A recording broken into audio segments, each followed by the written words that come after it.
Ya, mari kita berdoa untuk komunitas pagi ini. Kita berdoa, ya Tuhan, kami bersyukur hari baru dalam hidup kami, dan kami percaya firman Tuhan, rahmat-Mu baru setiap pagi. Tolong kami, ya Roh Kudus, untuk belajar bersama, mengalami kebenaran firman Tuhan, berjumpa dengan kuasa kasih-Mu, dan hidup kami boleh menjadi berkat buat banyak orang, menampakkan kemuliaan Tuhan bagi banyak orang. Di dalam nama Tuhan Yesus kami serahkan seluruh doa dan firman subuh pagi ini dalam nama Tuhan Yesus. Berkati semua fasilitas yang kami gunakan. Haleluya. Amin. Oke, kita dalam urut-urutan perenungan firman, pagi ini kita akan merenungkan perkataan Yesus yang ke-6, yaitu sudah selesai. Untuk bahasa Yunaninya itu tetelestai. Dari Yohanes 19 ayat 30. Yohanes 19 ayat 30, sesudah Yesus meminum anggur asam itu, berkatalah ia, sudah selesai. Lalu ia menundukkan kepalanya dan menyerahkan nyawanya. Nah, Bapak-bapak, kita sudah belajar 5 minggu berturut-turut tentang perkataan-perkataan Yesus di atas kayu salib. Yang pertama, perkataan pertama, ya Bapa, ampunilah mereka. Perkataan kedua, hari ini juga engkau bersama aku di Firdaus. Perkataan ketiga, ibu lihatlah anakmu, lihatlah ibumu. Yang keempat, Allahku, Allahku, mengapa engkau meninggalkan aku? Yang kelima, aku haus. Dan hari ini kita merenungkan sudah selesai. Atau yang dalam bahasa Yunani disebut tetelestai. Nah, apa artinya sudah selesai atau tetelestai? Yesus sejak umur 12 tahun, dia sudah memulai pengajarannya di Bait Allah ketika dia bersama dengan kedua orang tua jasmani, Yusuf dan Maria, pergi ke Bait Allah. Lukas 2 diceritakan ketika orang tuanya pulang dan tidak menemui dia di rumah karena mereka mengira dia jalan dengan teman-teman sebaya, dan mereka kembali ke Yerusalem dan ketemu Yesus di Bait Allah sedang bersoal jawab dengan para imam, para ahli Taurat.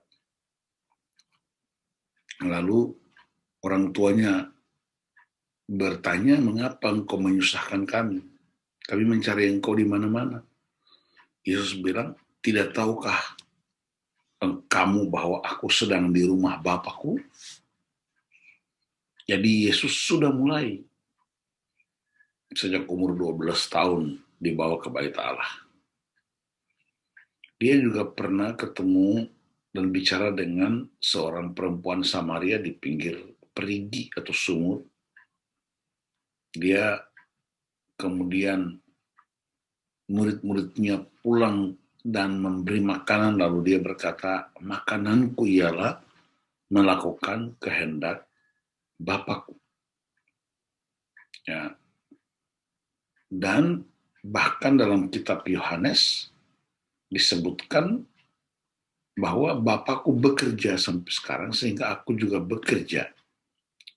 Jadi dari pernyataan itu kata sudah selesai artinya ya semua pekerjaan Bapa, semua yang ditugaskan Bapaknya, semua yang dikuasakan kepadanya di bumi itu Yesus sudah selesaikan. Dia satu-satunya manusia di bumi yang mengerjakan pekerjaan Bapaknya awal sampai atas kayu salib secara sempurna.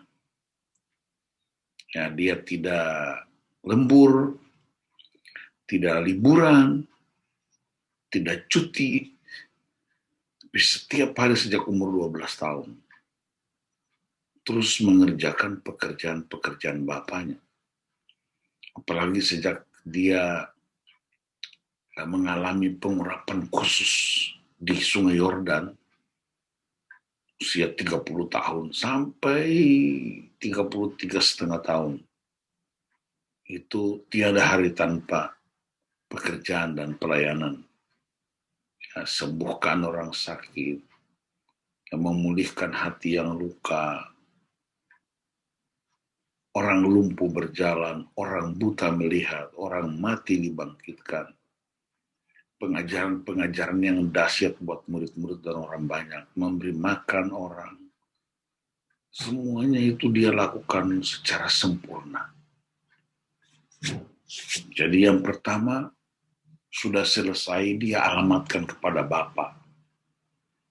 Bapa, semua penugasan yang Bapa lakukan kepadaku, Bapa berikan kepadaku, aku sudah selesaikan tanpa cacat celah.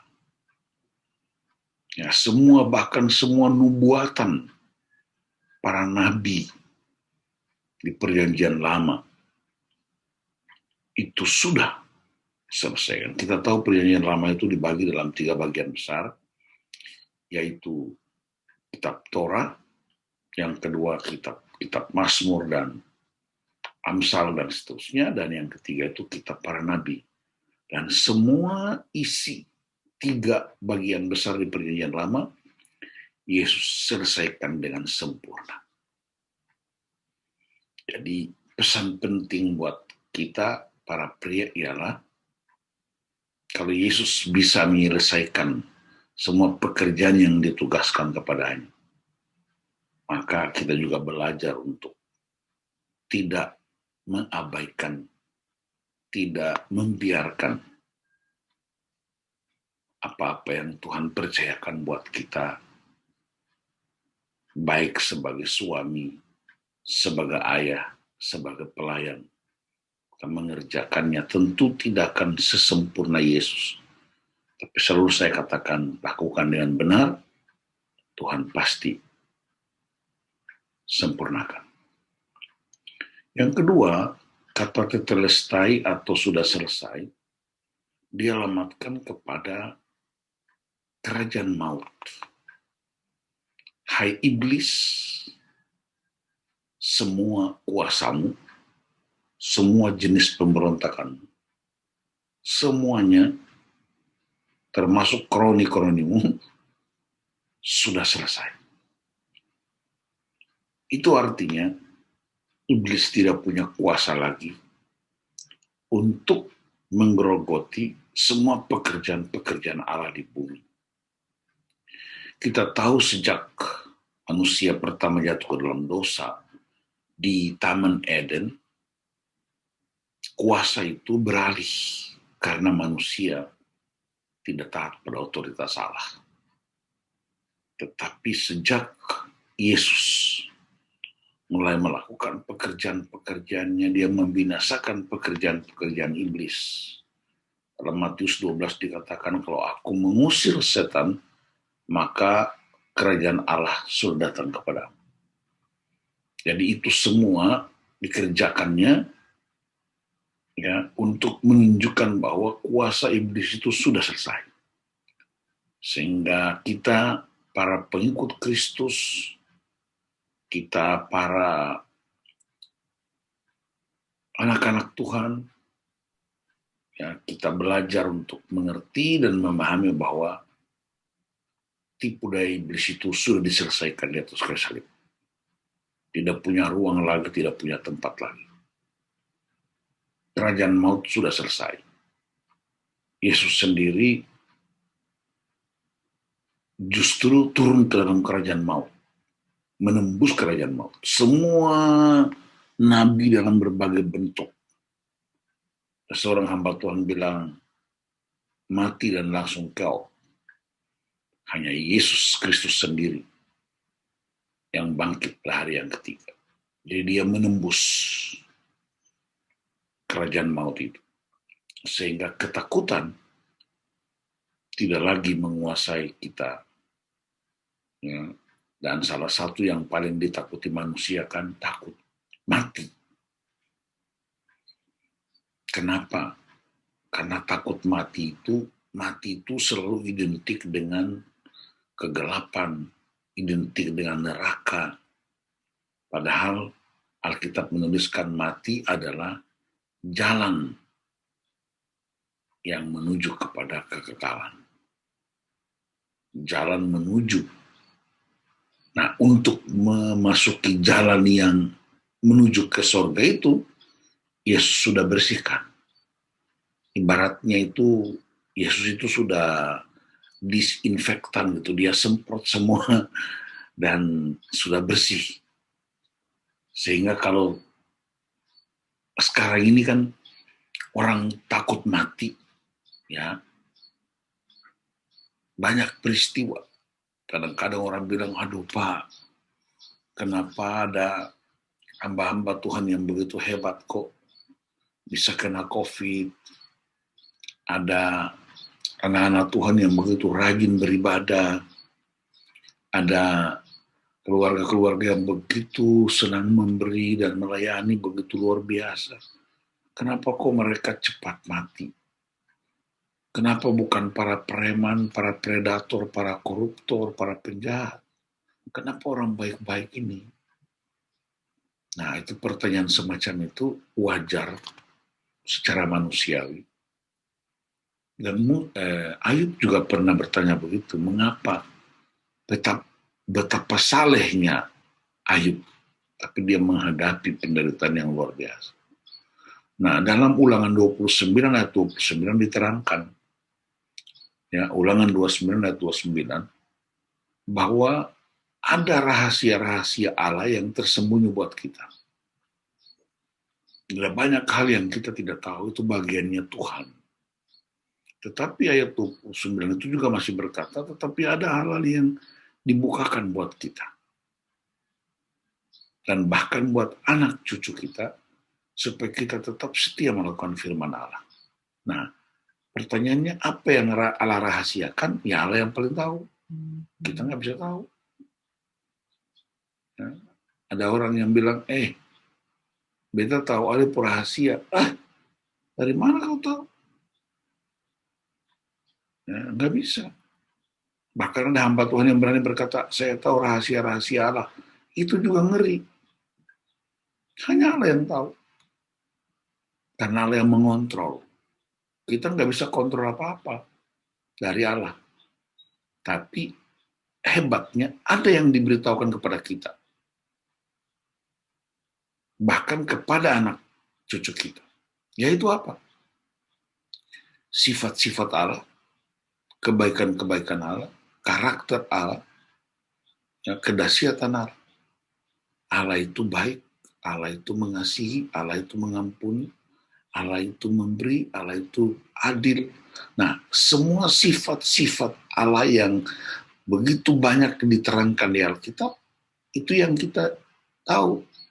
Nah, karena itu ketika kita menghadapi situasi-situasi yang sangat mengerikan, disitulah kita mendapat peluang untuk merenungkan kebaikan Allah. Kita nggak punya waktu lagi untuk bertanya mengapa. Tetapi kita punya waktu untuk berkata, thank you Jesus, Engkau baik. Terima kasih Tuhan, Engkau adil. Terima kasih Bapa, Engkau dahsyat, Engkau maha pengampun, penuh dengan kemurahan, kasih karunia. Terus itu, kenapa? Karena kematian bukan lagi akhir dari sebuah kehidupan. Kematian adalah jalan menuju ke kekekalan. Dan karena itu, Yesus berkata, sudah selesai, artinya ya, kerajaan maut itu sudah selesai. Paulus bilang dalam kitab Korintus, musuh kita yang terakhir ialah maut. Tetapi musuh yang terakhir itu pun sudah dikalahkan oleh Yesus. Sehingga suatu ketika Paulus berkata kepada orang di Filipi, dalam Filipi 2, bagiku hidup adalah Kristus, mati adalah keuntungan. Ya. Tapi jangan bunuh diri. Beda itu, bunuh diri dengan mati karena peristiwa-peristiwa di luar kemampuan kita. Tapi mati juga jangan sekarang. Ya, karena Tuhan masih mau pakai kita untuk memberkati banyak orang, keluarga masih membutuhkan pelayanan kita, dan lebih dari itu kalau mati sekarang nggak ada yang berkunjung. Kenapa? COVID ada protokol. Ya. Jadi ya selalu saya kemana-mana, selalu orang tanya, Pak, ini ada orang baik, anak saya masih muda, mereka terpukul habis, berduka itu wajar gitu. Nah, kita hanya bisa berkata bahwa itu bagiannya Tuhan. Bahkan dalam Perang Dunia Pertama, tentara Inggris, para pilot-pilot pesawat itu banyak yang mati. Jatuh pesawatnya, ditembak oleh musuh. Ketika keluarga-keluarga mereka kumpul, mereka begitu berduka. Komandan perang dari Inggris berkata, mereka tidak mati. Nah, Anda harus tahu mereka hanya berpindah stasiun. Pindah dari stasiun dunia yang penuh dengan peperangan, pindah ke stasiun surga yang penuh kedamaian. Tapi apakah kita sedih? Oh, Yesus saja sedih, apalagi kita. Bapak kita berduka? Ya, Yesus sendiri menghibur. Berbahagialah orang yang berduka karena akan dihiburkan. Jadi berduka itu juga berbahagia karena akan dihiburkan oleh Kristus. Jadi sudah selesai. Yang ketiga, kata sudah selesai kepada manusia. Semua kesalahanmu, semua dosamu yang engkau hadapi di dunia, bahkan semua penderitaan yang engkau sedang dan akan hadapi, aku sudah selesaikan. Jadi kata tetelestai di sini sudah selesai, artinya Yesus melapor kepada Bapaknya. Semua penugasan Bapa sudah aku selesaikan. Yang kedua, dia umumkan kepada kerajaan maut. Semua kuasamu, hai kerajaan maut, sudah berakhir, sudah selesai. Tidak punya kuasa lagi. Dan yang ketiga dia bilang sama kita, murid-muridnya, anak-anaknya, orang-orang percaya, semua jenis penderitaan apapun di dunia, ketakutan, kecemasan, kekhawatiran, bahkan semua dosa dan kesalahan, aku sudah selesaikan di atas kayu salib. Dan itulah kemenangan yang kita miliki. Jadi kalau di Ambon dulu, dong tidak pakai sudah selesai, tapi dong pakai istilah sudah genap. Sudah genap. Kalau pengakuannya menrasuli itu selalu yang terakhir, sudah genap.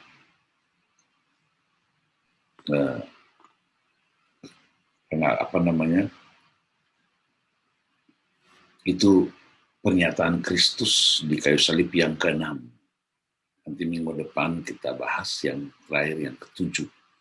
Padamu kuserahkan nyawa. Jadi Bapak perhatikan urut-urutan ucapan Yesus itu. Dia merangkum seluruh peristiwa di dunia. Yang pertama, ya Bapa, ampunilah mereka. Pengampunan dilepaskan. Yang kedua, kepada orang penjahat sekalipun ketika dia dalam keadaan yang terpuruk, dia mengakui Yesus, dia berkata, hari ini juga engkau bersama aku di Firdaus. Ya. Lalu yang ketiga, perkataan yang ketiga, dia bilang, ibu, ini anakmu. Dia bilang kepada muridnya, lihatlah ini ibumu. Itu bicara tentang relasi-relasi kekeluargaan yang dalam. Lalu dia berteriak kepada bapaknya, Eli, Eli lama sabatani. Allahku, Allahku, mengapa engkau meninggalkan aku? Itu pernyataan yang paling ngeri. Sebenarnya Bapa tidak meninggalkan dia. Tritunggal tidak pernah saling meninggalkan. Tapi Allah memalingkan wajah karena dosa manusia. Pernyataan yang kelima, aku haus. Menunjukkan bahwa manusia membutuhkan pertolongan. Lalu hari ini kita belajar, sudah selesai atau sudah genap. Tetelestai. Menyingkapkan tentang rahasia hubungan Kristus menyelesaikan pekerjaan Bapa. Kristus menghancurkan tipu daya iblis. Dan Kristus memberi pengharapan pertolongan buat murid-muridnya sepanjang sejarah manusia. Dari generasi-generasi. Oh, kita harus melakukan pekerjaan-pekerjaan Bapa. Kita juga punya otoritas untuk mengalahkan tipu daya iblis. Tapi kita juga punya ruang yang terbuka untuk membawa orang lain mengalami kasih karunia Allah. Tuhan Yesus memberkati Afruta kita pagi ini dengan firman-Nya. Dan mari kita berdoa untuk firman sebelum kita akan sharing. Mari kita berdoa. Bapa, terima kasih atas firman Tuhan. Kami semua terbatas, secara khusus juga hamba-Mu terbatas. Tetapi firman-Mu tidak terbatas. Firman-Mu Allah yang hidup. Firman-Mu Yesus Kristus jadi manusia. Diam di antara kami. Karena itu Bapa, biarlah pernyataan Yesus sudah selesai. Memberi kemuliaan buat Bapa. Menghancurkan semua jenis pemberontakan dan kejahatan iblis.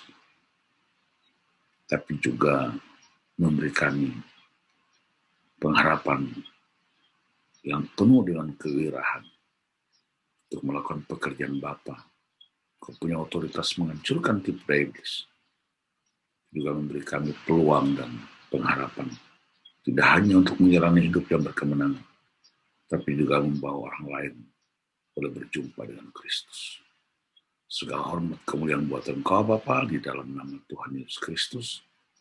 Kami bersyukur untuk firman-Mu dan untuk dunia ini, untuk Indonesia, untuk keluarga-keluarga kami. Kami menyerahkan semua di tangan Tuhan yang hidup.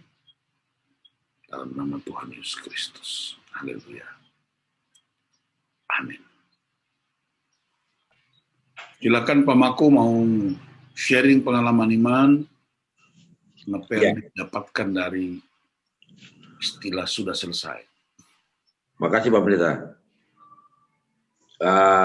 Waktu dulu ya, waktu SMA, itu saya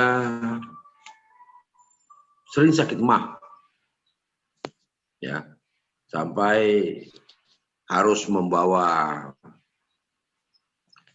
makanan dan minuman ke sekolah, gitu ya, termos, teh manis. Ya.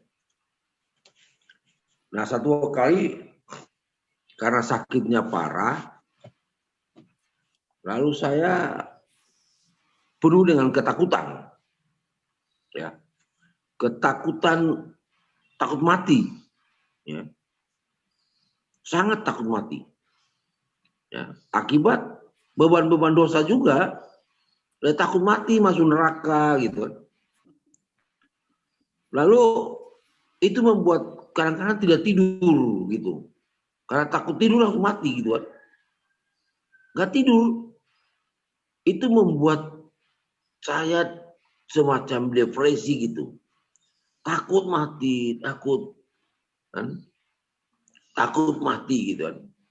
Depresi gitu, membuat beban sakit mah itu menjadi beban gitu kan. Sakit mah itu kan nggak boleh orang berpikir gitu. Saya nggak bisa tidur gitu.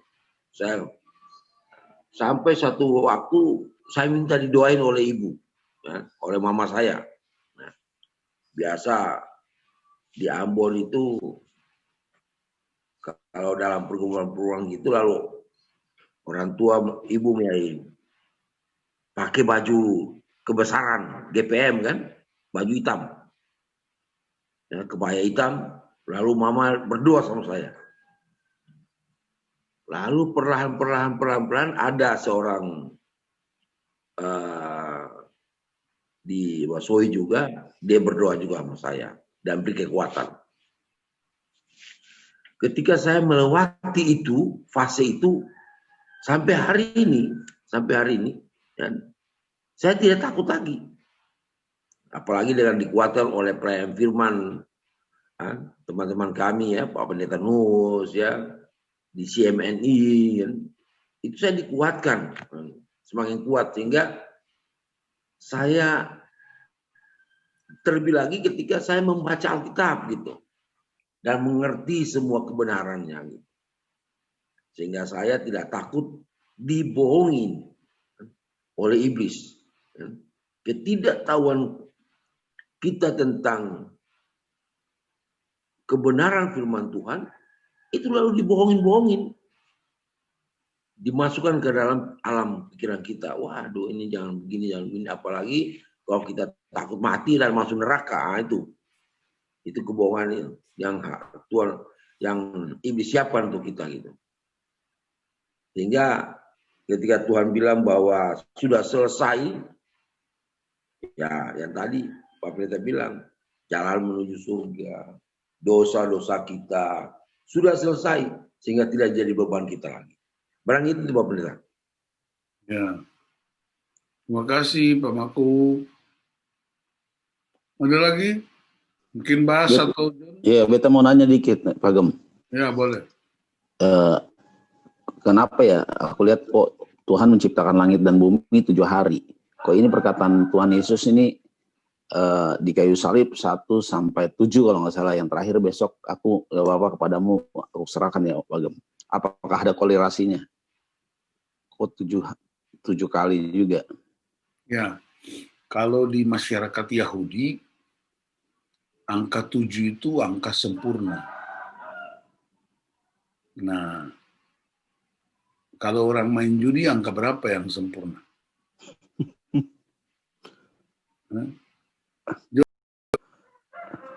9 Bapak. Nah, berarti pengalaman ya. Pengalaman. Nah, angka 9 itu namanya QQ. Iya, betul. Nah, kita main QQ dulu, itu kan. Nah, tapi kalau orang Yahudi, angka 7 itu angka sempurna. Kenapa? Karena 7 itu bagi mereka adalah 3 tambah 4. Bukan 5 tambah 2, bukan 6 tambah 1, tapi 3 tambah 4. 3 itu Tritunggal Allah. 4 itu 4 penjuru mata angin. Jadi angka 7 artinya Allah Tritunggal menguasai seluruh alam raya. Sehingga angka 7 itu artinya angka sempurna. Dan itu di Alkitab banyak sekali angka 7. Hari ke-7, 7 hari, kemudian ada 7 sida-sida, kemudian ada 7 perkataan, ya, kemudian ada 7 jemaat di Asia Kecil, kemudian ada 7 mengampuni 7 kali 70 kali. Iya. Nah, itu semua, jadi kalau ketemu angka 7 di Alkitab, itu artinya semua yang berhubungan dengan itu sempurna, lengkap. Itu kepercayaan orang Yahudi yang kemudian dipakai sebagai simbol.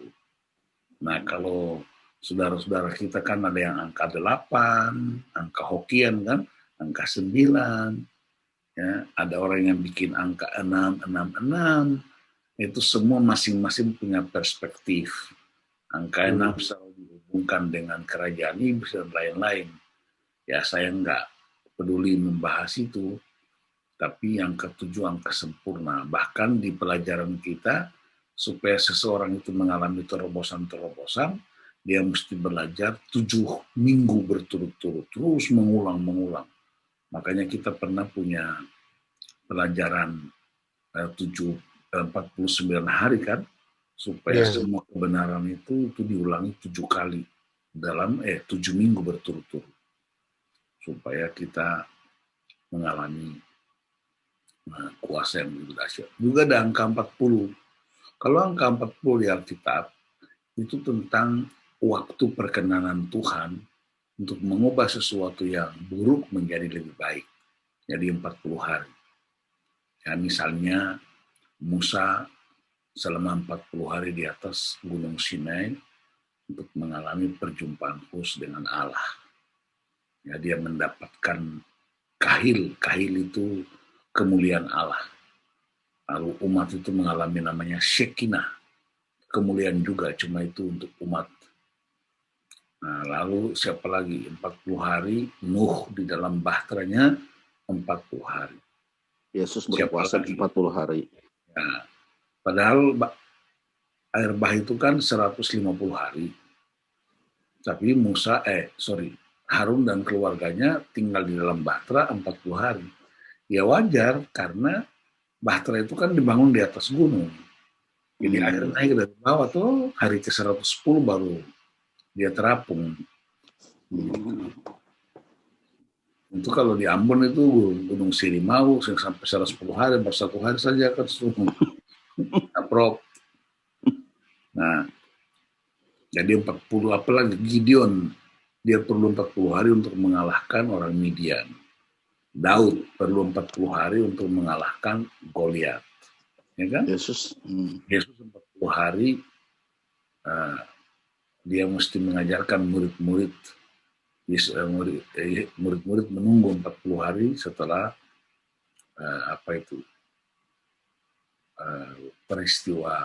sebelum peristiwa pencurahan Roh Kudus. Jadi 40 di dalam perjanjian lama atau perjanjian baru adalah masa penentuan Tuhan. Jadi selalu ada ruang 40 hari. Dan itu terbukti di mana-mana. Termasuk kita butuh 40 hari untuk mengalami perubahan-perubahan dari yang tidak baik menjadi yang lebih baik. Itu tetap konsisten. Sedangkan angka 7 itu angka sempurna untuk sesuatu peristiwa yang dikerjakan. Begitu Pak Bas. Oke. Ada lagi? Pak Joni? Pak John? Ada kesaksian kah tentang sudah selesai?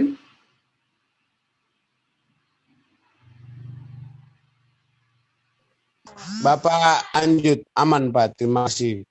Oke. Tunggu mengerti apa perkataan Tuhan Yesus yang ke-6, besok ini kan yang ke-7. Yeah. Kalau mulai dari besok yang sudah selesai perkataan Tuhan yang ke-7 ya bisa Tom belajar dengan 40 hari apa ya?